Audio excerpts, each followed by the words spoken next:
TQ Neo is one of the most premium GA throttles out there, but is it worth the steep price tag, and what can you expect to experience when you go all out like this? Virtualfly did send the TQ Neo throttle for testing and review, but have no control over this video. So this is it. The TQ Neo, a top-of-the-line throttle that's very much focused on GA-style flight simulation and catered for single or twin-engine piston or turboprops. This type of product is what you might call an investment, but promises a sense of realism that's just, quite frankly, on another level compared to some of what you might call consumer-grade throttles. And you'll know why in a minute when I show you what's under the hood, as I was gobsmacked when I first pulled the cover off. But we'll dig into that in a bit, and by the end of this video you should be in a good position to know if this type of high-end flight sim peripheral should be on your list. Feature-wise, it's fairly simple. The throttle has 6 levers and an interchangeable cover, allowing you to swap from single engine piston mode to twin engine turboprop mode. It's very much just set up to be adaptable to what you could say is any GA style aircraft within reason. It's got a few lift gates for the power modes and some nice strong detents on your other levers for your prop, your feather and your fuel condition. Like I just briefly mentioned, it's got 2 modes, single engine piston to twin engine turboprop. Now, it does rely on the VF Hub software for everything to work correctly and switch modes. And they advertise this as plug and play, and it is. However, you do have to start the VF Hub software up after you've launched the sim, and then everything from there just works automatically. But to physically switch between piston engine and turboprop mode, you need to undo these thumb screws on the back here. Now, this is not a speedy process. It's going to take you a few minutes, and you want to take care here too, just not to cross-thread anything. I do wish the process was a little bit faster, as I do enjoy the Cessna 172, but also the Bonanza and the Kodiak, amongst a few others. What ended up happening during the testing phase was I just spent most of my time flying the turboprops, just due to the hassle of changing it over. You can still fly either type with either plate, but you're just losing a little bit of realism. But the upside to this is you get more of an authentic setup for the type of plane you're flying. And this is where the TQ Neo has its sights firmly set. There's a little hex screw on the side, and that's used for tension. And it gives you a really nice range. There's definitely more than enough tension there to make it feel really solid and mechanical. All the levers come in different colours, which ties back to the generic GA style throttle. You got your toga button on the side. You got different zones for your power, beta and reverse. And beta's what you would typically use in a turboprop for the groundwork. And just to dive a little bit deeper on that, while you're in beta, you'll have some throttle available, and when you get to the limit of beta, you'll feel a slight click. This lets you know that you're at the limit, then you can choose to push forward through the detent into idle. And it's really nicely done. The levers have Hall effect sensors in them with a 12-bit resolution, so these are extremely accurate. Could I tell the difference in this sim compared to the likes of a honeycomb throttle? Yes, I can.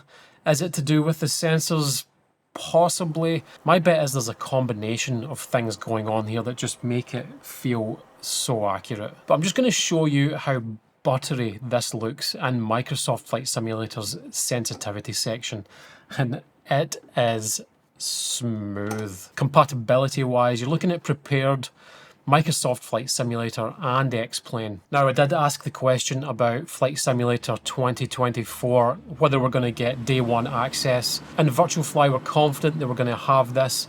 If anything changes on that front, I'll stick it in a pinned comment. So I've spent most of my time in Microsoft Flight Simulator, and I did jump into X-Plane too, and the experience is similar between both sims.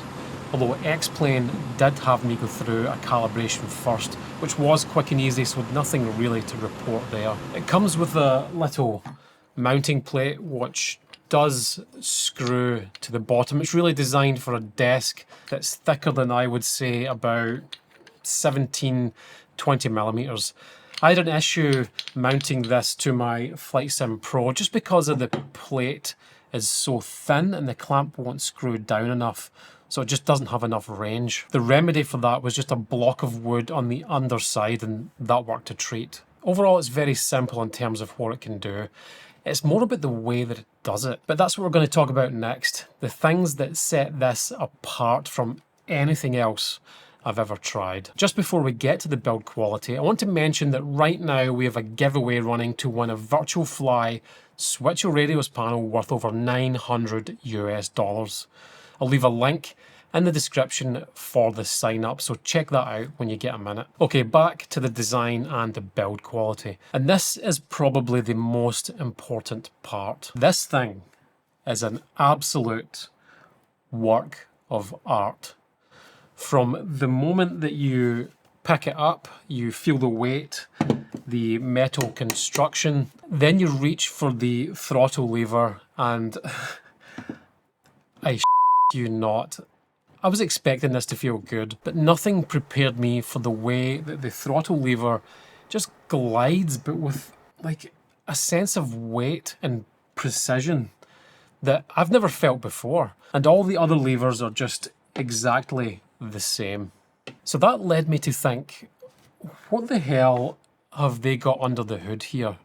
What is actually doing this? So check this out. This is why I call it a work of art. Check out the gearing and the way it moves, the way it's all put together. It kind of reminds me of a Swiss watch.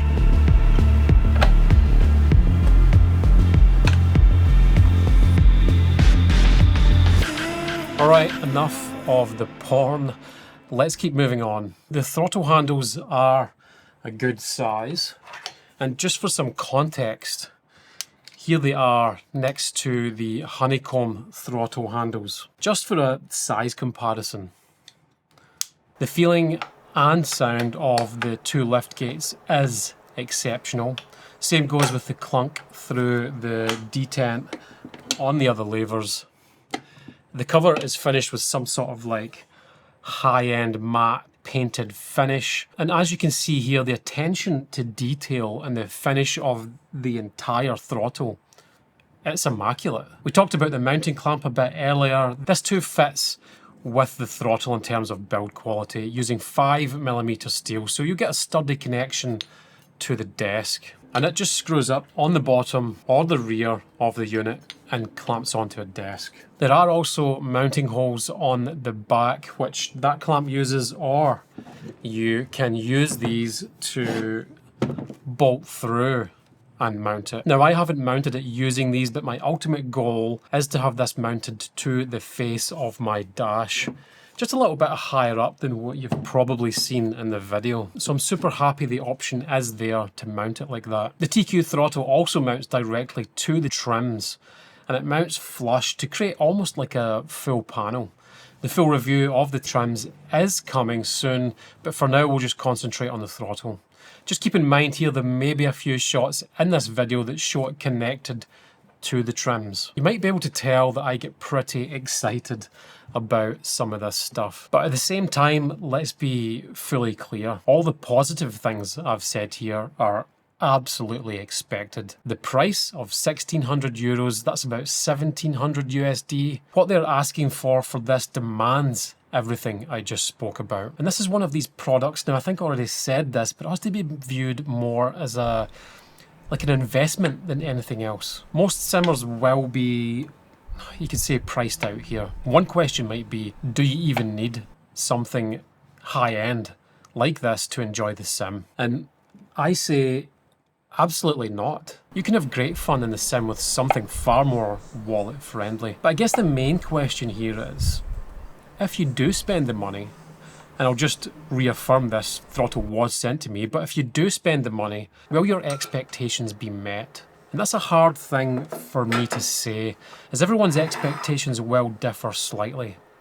But what I can tell you is, my expectations were met in terms of look, feel, finish, like overall build quality. At the price they're asking, this is what I expected. But I think they over-delivered in terms of feel. And it blows my mind to say this. It really does. But it's not without its downsides, and that's what we're going to go through in a minute. But let's start off with a recap of the good stuff. It's got the best build quality I've seen yet on any GA flight sim product. It's got smooth, weighty, substantial feeling levers. Levers are also a more realistic size in the hands. It's gorgeous to look at. They say it's plug and play or plug and fly, and that holds true to an extent. It's well set up for a variety of GA aircraft, piston, turboprops, both single and twin engine. The Hall effect sensors with the 12-bit resolution combined with everything else make it feel incredibly accurate. It feels like the last throttle you will ever buy. You get lifetime support with a 3-year warranty, which I think just speaks for itself. Now the downsides. The price has to be one in here, coming in at just over $1,700 US. You're probably going to be a pilot in training or a complete flight sim nut with super deep pockets to pull the trigger on something like this. The next thing I would say is that I would love to have seen some sort of like rubber seam or rubber dust cover along the slots. Just with something so valuable, I'd like to protect the inside from getting dusty. Maybe it needs it, maybe it doesn't. It's just kind of how I feel. It will continue to flying GA aircraft, so not as configurable as something like a Honeycomb Bravo, and definitely has less actual features. Flying jets might feel a little bit unnatural, so if you fly a bit of everything, this definitely isn't for you. So when we look at the overall picture here, we're looking at a flight simulator throttle that's just next level in every single way. The build quality from the casing, the internals, everything about it is as high-end as it gets. And for that reason, I would only recommend this for simmers that put high-end build quality and feel before anything else. Sure, you could trick yourself into thinking you need something like this, but the truth is, nobody really needs something like this, unless you're trying to build an FAA certified sim, but that's another rabbit hole. But yeah, you have to have a deep appreciation for high quality gear to get the most out of it. You know when you've purchased something that's really expensive, but every time you use it, you think to yourself, yeah, that's why I splashed out. That's kind of where the TQ Neo fits. For anyone with deep enough pockets and an appreciation for high-end sim gear, or maybe someone that's building a sim for training and you're trying to replicate a very authentic feel, the TQ Neo is one of those lifelong purchases that is just going to deliver that for you. This is one of the coolest flight sim products to come across this desk in 2024, and I think regardless if this kind of product is in your list, budget or not, it's hard not to appreciate the lengths that Virtual Fly have went to produce such a high-end piece of gear.